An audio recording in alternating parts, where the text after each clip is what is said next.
Hi, everyone. This is a story called Wilfrid Gordon, McDonald, Partridge. It's written by Mem Fox and illustrated by Julie Vivas. It's about a little boy who helps a woman get her memories back.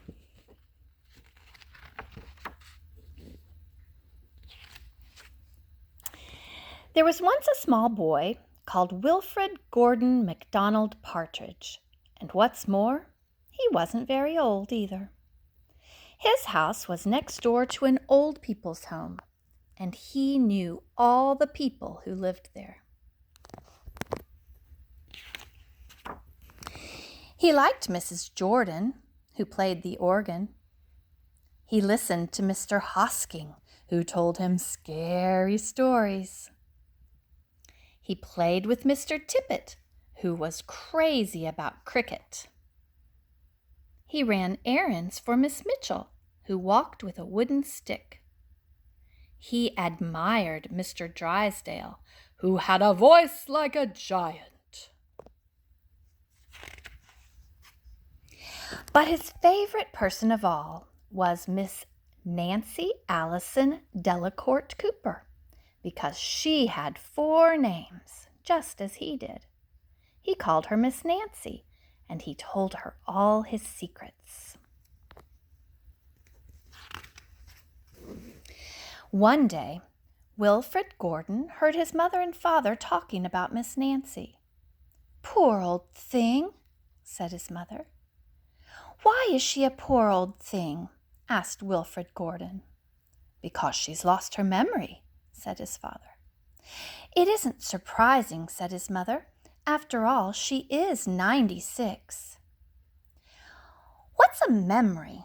asked Wilfrid Gordon. He was always asking questions. "It is something you remember," said his father. But Wilfrid Gordon wanted to know more, so he called on Mrs. Jordan, who played the organ. "What's a memory?" he asked. "Something warm, my child, something warm." He called on Mr. Hosking, who told him scary stories. "What's a memory?" he asked.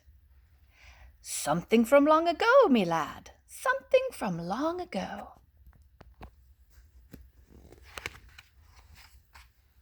He called on Mr. Tippet, who was crazy about cricket. "What's a memory?" he asked. "Something that makes you cry, my boy, something that makes you cry." He called on Miss Mitchell, who walked with a wooden stick.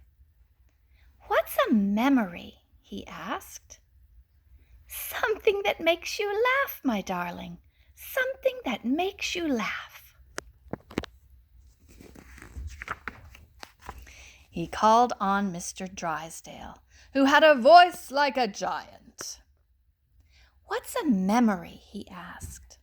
"Something as precious as gold, young man, something as precious as gold."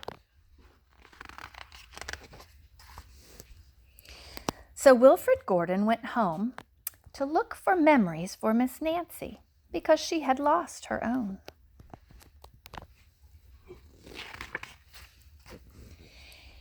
He looked for the shoebox of shells he had found long ago, last summer, and he put them gently in a basket. He found the puppet on strings, which always made everyone laugh, and he put that in the basket too. He remembered with sadness the medal which his grandfather had given him, and he placed it gently next to the shells. Next, he found his football, which was as precious as gold. And last of all, on his way to Miss Nancy's, he went into the hen house and took a fresh, warm egg from under a hen.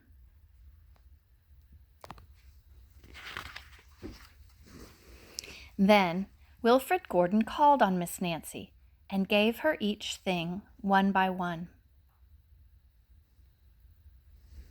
"What a dear, strange child," to bring me all these wonderful things, thought Miss Nancy. Then she started to remember. She held the warm egg and told Wilfrid Gordon about the tiny speckled blue eggs she had once found in a bird's nest in her aunt's garden. She put the shell to her ear and remembered going to the beach by tram long ago and how hot she had felt in her button-up boots.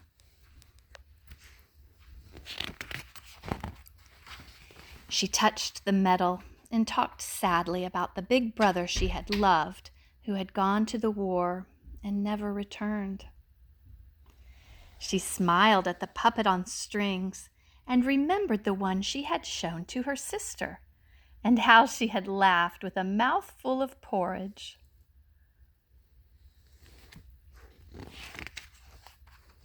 She bounced the football to Wilfrid Gordon and remembered the day she had met him and all the secrets they had told.